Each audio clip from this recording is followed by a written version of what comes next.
Assalamualaikum warahmatullahi wabarakatuh. Ya, saya Fathan dari kelas 06 TPLM 01. Di sini saya ingin menjelaskan ya materi pertemuan 3 itu ada di analisa kebutuhan. Seperti itu ya. Jadi untuk analisa kebutuhan sendiri itu dia adalah perubahan sangat sering kali dijumpai melalui cara yang cepat ya, dengan tidak sadar beraneka ragam upaya yang sudah direncanakan dari jauh hari oleh seseorang. Ya, jadi itu bisa dibilang dia demi mengantisipasi suatu perubahan. Jadi ketika dilaksanakan implementasi, justru hasilnya itu jauh dari yang diharapkan, seperti itu ya. Nah, lanjut. Hal seperti itu dia sering terjadi dan dirasakan baik dari individu ya dengan individu lainnya di dalam kehidupannya sehari-hari, atau bahkan dari individu yang bekerja dalam suatu organisasi. Ya, dengan hadirnya jarak antara si ekspektasi ini ya dengan faktanya yang didapatkan secara aktual.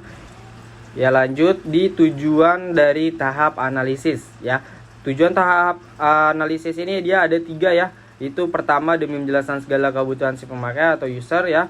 Dan yang kedua menaruh dasar-dasar yang kokoh dalam tahap perancangan perangkat lunak. Ya, yang ketiga itu ada mengartikan seluruh kebutuhan si pemakai ya sebagai pada ruang lingkup kontrak yang telah disepakati oleh kedua belah pihak ya. Atau bisa dibilang itu dia si pengguna dan si pengembang, seperti itu.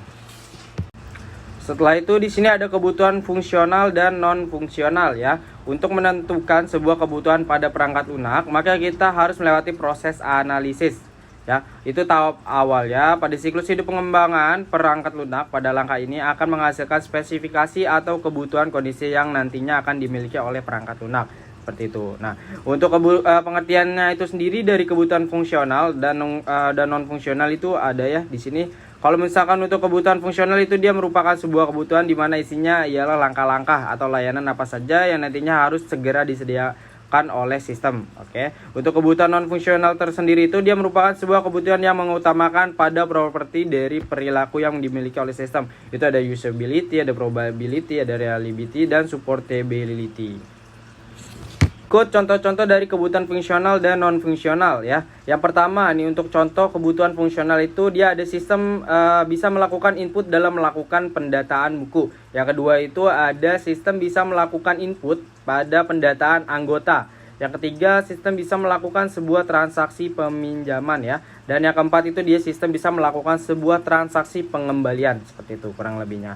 Nah, untuk contoh kebutuhan non fungsional ya, itu yang pertama ada postingan berupa video memiliki batasan dalam durasi yaitu maksimal 60 detik. Dan untuk keduanya itu caption yang dapat disisipkan dalam sebuah postingan maksimal itu hanya 2200 karakter.